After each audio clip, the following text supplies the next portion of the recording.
was 27 years old, I left a very demanding job in management consulting for a job that was even more demanding, teaching. I went to teach 7th graders math in the New York City public schools. And like any teacher, I made quizzes and tests, I gave out homework assignments. When the work came back, I calculated grades. What struck me was that IQ was not the only difference between my best and my worst students. Some of my strongest performers did not have stratospheric IQ scores. Some of my smartest kids weren't doing so well. And that got me thinking. The kinds of things you need to learn in 7th grade math, sure, they're hard. Ratios, decimals, the area of a parallelogram. But these concepts are not impossible. And I was firmly convinced that every one of my students could learn the material if they worked hard and long enough. After several more years of teaching, I came to the conclusion that what we need in education is a much better understanding of students and learning from a motivational perspective, from a psychological perspective. In education, the one thing we know how to measure best is IQ. But what if doing well in school and in life depends on much more than your ability to learn quickly and easily? So I left the classroom and I went to graduate school to become a psychologist. I started studying kids and adults in all kinds of super challenging settings. And in every study, my question was, who is successful here and why? My research team and I went to West Point Military Academy. We tried to predict which cadets would stay in military training and which would drop out. We went to the National Spelling Bee and tried to predict which children would advance farthest in competition. We studied rookie teachers working in really tough neighborhoods, asking which teachers are still going to be here in teaching by the end of the school year. And of those, who will be the most effective at improving learning outcomes for their students?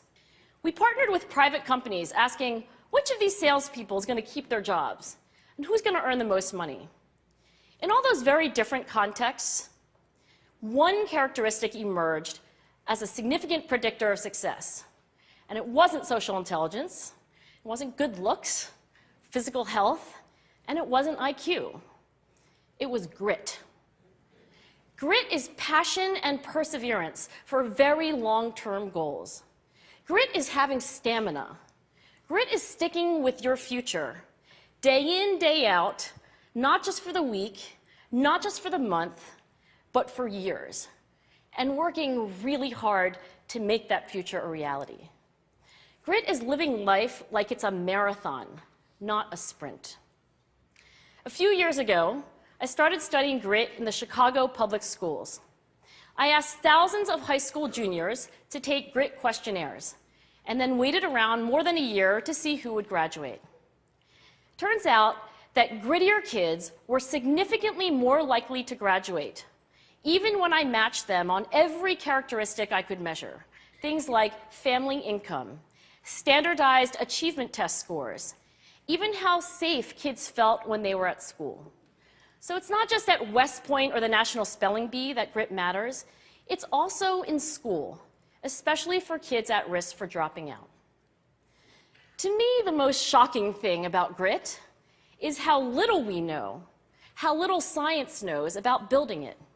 Every day, parents and teachers ask me, how do I build grit in kids? What do I do to teach kids a solid work ethic?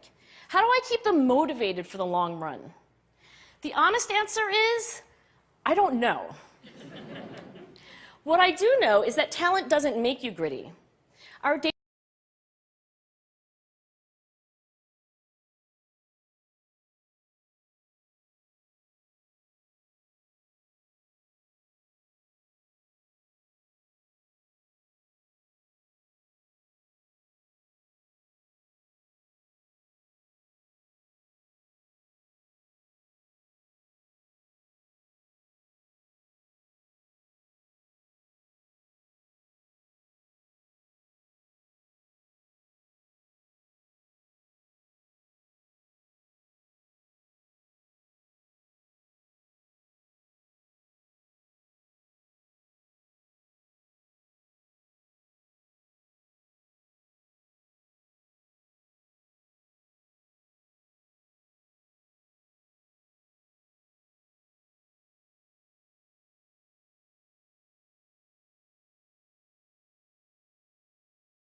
to fail, to be wrong, to start over again with lessons learned.